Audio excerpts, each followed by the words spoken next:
नमस्कार। मैं सुरेश कुलकर्णी।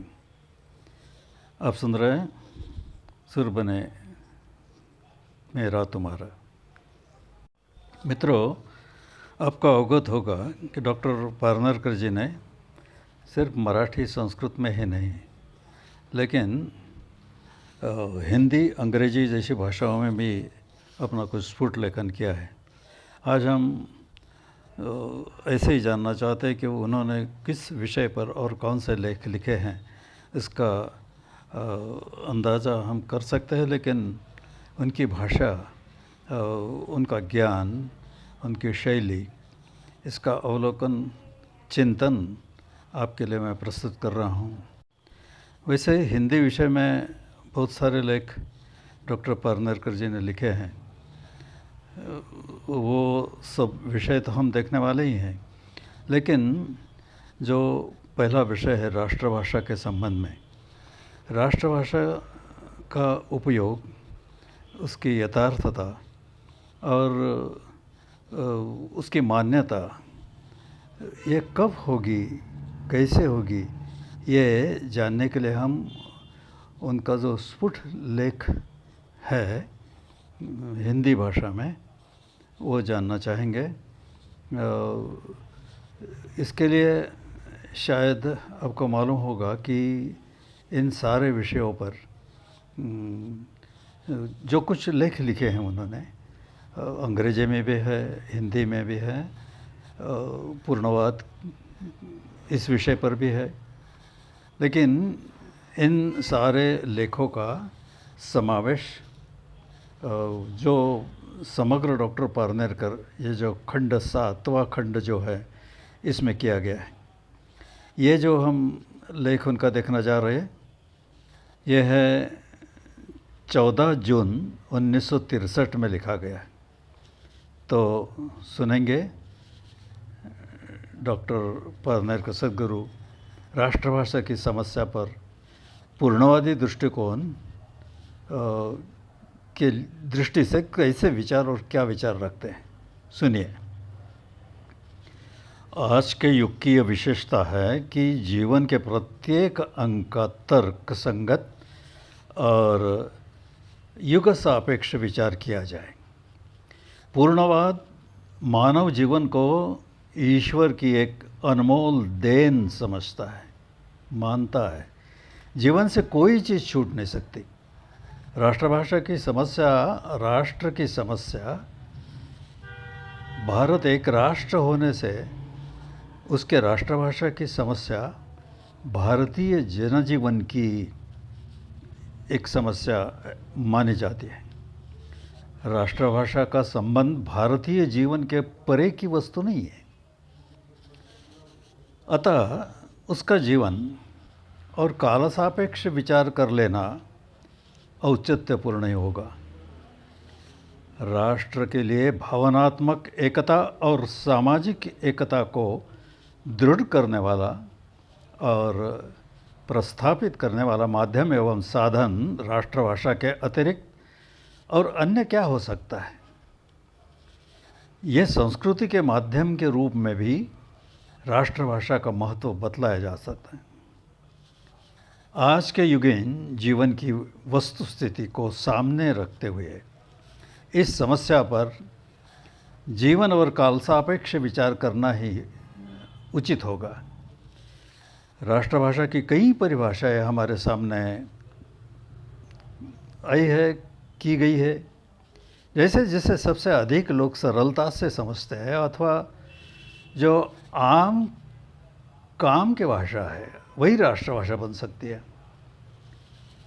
राष्ट्रभाषा की सक्षमता उसके भावनात्मक एकता निर्माण करने के सामर्थ्य पर सिद्ध होती है, और जिस भाषा में यह शक्ति होगी वही राष्ट्रभाषा हो सकती है। हमारे सामने आज यह प्रश्न कदापि नहीं है कि राष्ट्रभाषा कौन सी हो, क्यों कि स्वतंत्र देश भारत के संविधान के द्वारा राजभाषा के नाते देवनागरी लिपि में लिखी गई या लिखी जाने वाली हिंदी भाषा, हिंदी राष्ट्रभाषा घोषित की गई है। अतः हमारा प्रयत्न यह होना चाहिए कि भावनात्मक एकता निर्माण कर सकने में हम वह सक्षम कैसे बन सकेगी। 15-20 वर्षों से इसके अरसे के बाद ही, यानी इसके बाद भी यही हम वास्तविक परिस्थिति का निरीक्षण करते हैं तो यह एकता अपने असली अर्थ में निर्माण हो गई है ऐसा नहीं प्रतीत होता। भावनात्मक एकता होनी चाहिए, इस मंत्र का प्रचार तो बहुत होता रहा है, पर केवल घोषणा और प्रचार करने से उसका निर्माण असंभव ही जान पड़ता है। पुराने युग में संस्कृत ने भावनात्मक एकता का कार्य संपन्न किया था। संस्कृत को राष्ट्रभाषा घोषित नहीं किया गया था, परंतु आसेतु हिमाचल और द्वारका से जगन्नाथपुरी तक आर्य भाषा परिवार और द्रविड़ भाषा परिवार के भाषाभाषी ये जो लोग थे वो गिरवाण वाणी लिखते पढ़ते थे और राज्य व्यवहार, आज्ञा, आदेश इत्यादि कार्य किया करते थे। इसका सबसे बड़ा प्रमाण दक्षिणापथ की भाषाओं में पाए जाने वाले संस्कृत के शब्द है। इसी परंपरा में आने वाली प्राकृत, अपभ्रंश आदि भाषाओं ने भी किसी युग में इसी सर्वांगीण एकता का एवं सामाजिक एकता का कार्य सुसंपन्न किया था। सम्राट अशोक के शिलालेख व आज्ञापत्रादि इसके प्रमाण उपलब्ध कर देते हैं, परंतु जब संस्कृत व्याकरण के जटिल नियमों से लद गई तब से संस्कृत भाषा कूपजल बनता, यानी कूपजल बहता हो, बहता नीर, इसको सार्थक करते हुए संस्कृत मृत भाषा बन गई। राजभाषा हिंदी को यदि राष्ट्रभाषा हिंदी के नाते भावनात्मक सामाजिक ऐक्य की भावना परिपोष करना उसमें यदि करना है तो उसमें सार्थक के निर्माण करने वाले जितने दोष आज दिखाई देते हैं उनसे उसे मुक्त होना पड़ेगा। तात्पर्य यह कि वह हिंदीतर भाषाभाषियों की भावनाओं को समझकर, उनको आदर और प्रतिष्ठा सहित समझकर बलपूर्वक प्रचार न करते हुए प्रस्तुत प्रेमपूर्वक मैत्री भावना में यदि कार्य करें तो हिंदी निश्चय पूर्वक सबकी भावनाओं का राष्ट्रीय एकता का संस्कृति वाहक सम्यक माध्यम बन जाएगी। एक हृदय हो भारत जननी, समाना हृदयानीक। राष्ट्रभाषा की सेवा मानवता की सेवा है। राष्ट्रभाषा के बिना राष्ट्र गूंगा है। ऐसे ऐसे घोष वाक्य प्रचार के लिए बड़े प्रतीत होते हैं, बढ़िया प्रतीत होते हैं, परंतु प्रचार के अभिनिवेश में हम मानव का हृदय पक्ष और उसकी भावना की कदर करना भूल जाते हैं। प्रचार जब करना आवश्यक था तब बहुत अच्छे ढंग से और ज़ोर शोर के साथ यह किया गया। इसका प्रमाण अनेक राष्ट्रभाषा प्रचार करने वाली संस्थाएं हम देखते हैं उनके द्वारा किया गया, और उनकी प्रचार परीक्षाएं तथा उनके परीक्षोत्तीर्ण स्नातक जो है ग्रेजुएशन करने वाले ये देंगे।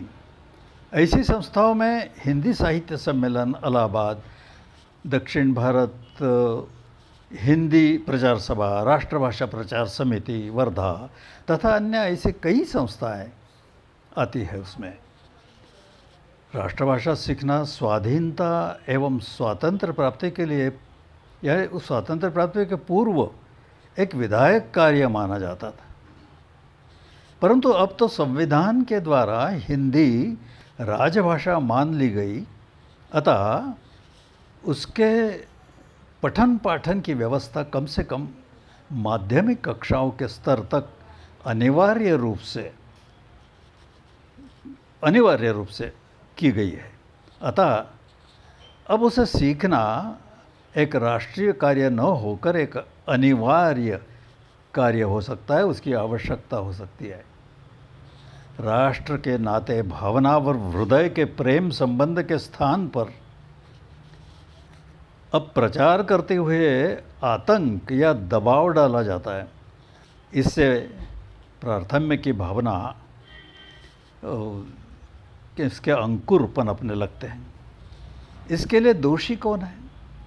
क्या हिंदी के प्रचारकों पर जो प्रचारक है, इन पर इसका उत्तरदायित्व नहीं है? एक तरफ तो दक्षिण के लोग कालगत आवश्यकता की अनिवार्यता से हिंदी का विशेष अध्ययन करके हिंदी में नैपुण्य प्राप्त करने में अधिक संख्या में लगे हुए दिखते हैं, और दूसरे ओर वे हिंदी का विरोध भी कर रहे हैं। इसका क्या रहस्य क्या है? कारण भी क्या हो सकता है, रहस्य भी क्या हो सकता है? राजनीति और आर्थिक समस्या, इनके पीछे अपने स्वार्थों के कारण इस परिस्थिति का निर्माण हो गया है। फलतः विदेशी भाषा अंग्रेजी का पक्ष लेकर उसी को महत्व दिया जाने लगा है। द्रविड़ मुन्नेत्र कड़गम तथा उनका साथ देने वाले लोग प्राथम्य की भावना से द्रविड़स्तान की मांग करने लगे। यह केवल राजनीतिक स्वार्थ हम कह सकते हैं, राजनीतिक स्वार्थ है यह कहकर हिंदी प्रचारक का क्या इस आपत्ति को टाल सकते हैं? अथवा यह कह देंगे कि ये लोग राष्ट्रद्रोही हैं। अतः यह कार्य हमारा नहीं है। भावनात्मक एकता निर्माण करना या करने वाली यदि राष्ट्रभाषा है, तो समय साक्ष्य परिस्थिति निर्मित अथवा स्वार्थ मूलक राजनीति के कारण प्राथम्य की भावना रखने वालों की बातें सुनकर प्रेम पूर्वक उनका हृदय परिवर्तन कर या प्रेम से उन्हें समझाकर उनकी भाषा सीखकर क्या यह कार्य नहीं हो सकता? नहीं किया जा सकता? राष्ट्र और राष्ट्रभाषा के लिए त्याग आवश्यक है, ये भी हम कह सकते हैं। जिनकी मातृभाषा हिंदी है, उन्हें मातृभाषा के नाते हिंदी की जानकारी होने से राष्ट्रभाषा सीखते हुए कोई त्याग करने की ज़रूरत नहीं है, कोई त्याग नहीं करना पड़ता। अन्य भाषाभाषी जो राष्ट्रभाषा सीखते हुए यानी सीखने के लिए और राष्ट्र के लिए ज्ञान की जो भाषा है, इसके अतिरिक्त मोह छोड़कर हिंदी सीखते हैं, पर उनकी मातृभाषा हिंदी न होने से उच्च से उच्चतम हिंदी परीक्षा उत्तीर्ण होने पर भी उनमें हिंदी पत्र नहीं आता। अतः व्यावसायिक दृष्टि से भी हिंदी भाषा उच्चतम परीक्षा पास या आधिधारी हिंदी भाषी प्रांत के अतिरिक्त अन्य प्रांतों में यह स्थान हमें पा जाते हैं। विशेष योग्यता प्राप्त हिंदी भाषा में निष्णात हिंदीतर भाषी इससे वंचित रह जाते, ये तो दिखता है।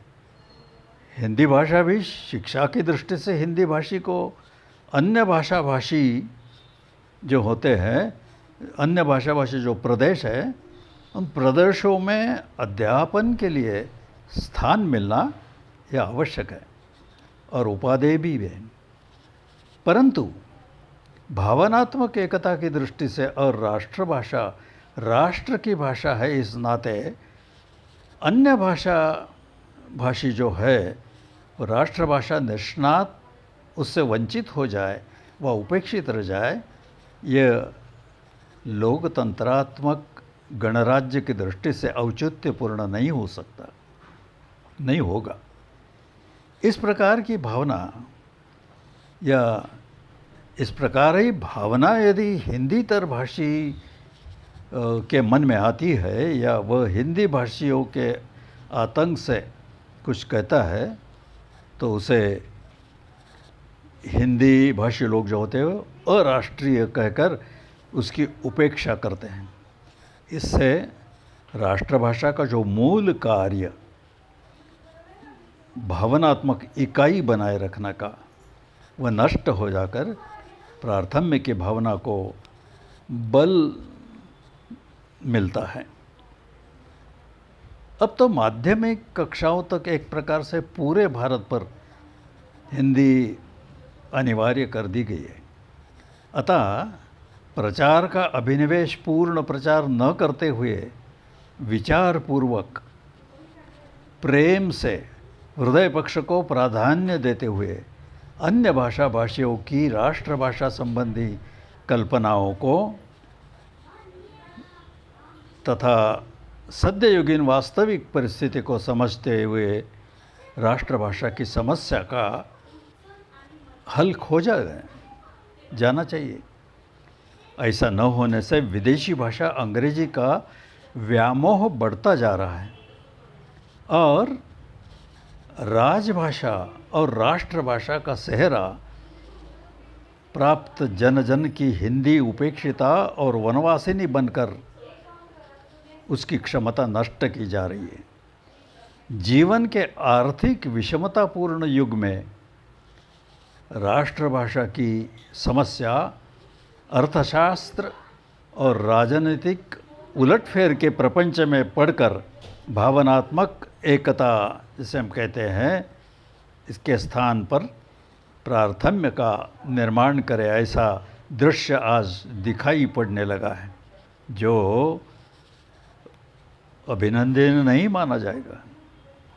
शांतिपूर्वक और संयम से विचार करने पर एक उपाय सामने आता है। जिस प्रकार अन्य भाषाओं के लिए भारत भर राष्ट्रभाषा के नाते हिंदी अनिवार्य कर दी गई है, वैसे ही विशेष रूप से द्रविड़ परिवार की कन्नड़, तमिल, मलयालम और तेलुगु में से एक भाषा हिंदी भाषियों के लिए अनिवार्य कर दी जाए।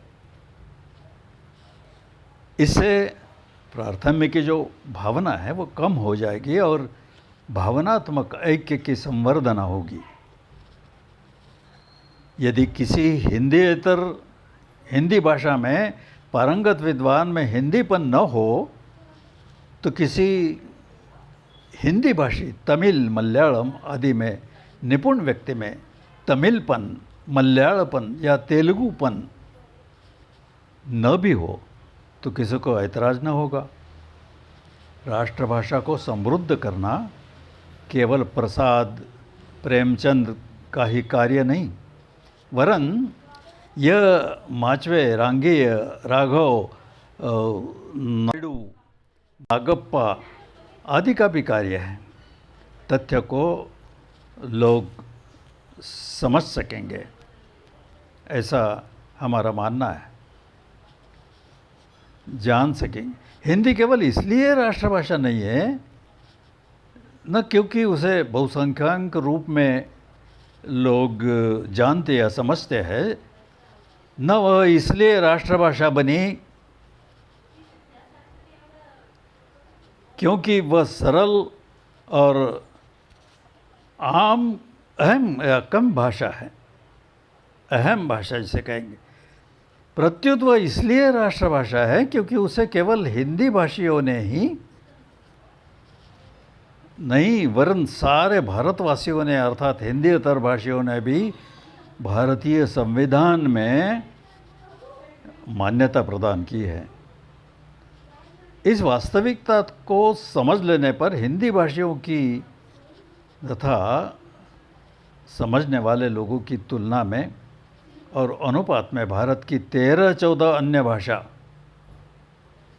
हाँ 13-14 जो अन्य भाषा है, इन अन्य भाषाओं की संख्या अधिक हो जाती है।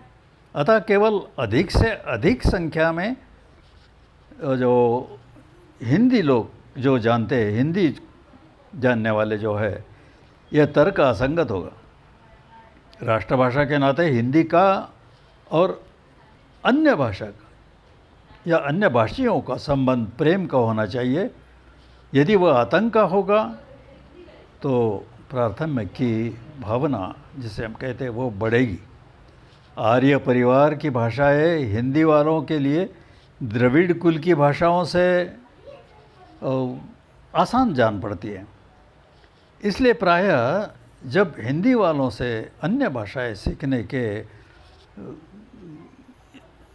को कहा जाता है या सीखने के लिए कहा जाता है तो वो एक गुजराती, बांग्ला, मराठी सीखते हैं, परंतु द्रविड़ कुल की भाषा या जो भाषाएं हैं द्रविड़ कुल की वो नहीं सीखते। भावनात्मक ऐक्य की दृष्टि से यदि हर हिंदी भाषा भाषी दक्षिण की जो भाषा है, दक्षिण, ये कम से कम एक भाषा सीख ले तो आतंक के स्थान पर प्रेम की निर्मित हो जाएगी और परस्पर सौहार्द तथा विश्वास बढ़ेगा और राष्ट्रभाषा की जो समस्या है वह सुलझ जाएगी, ऐसी हमारी मान्यता है। धन्यवाद।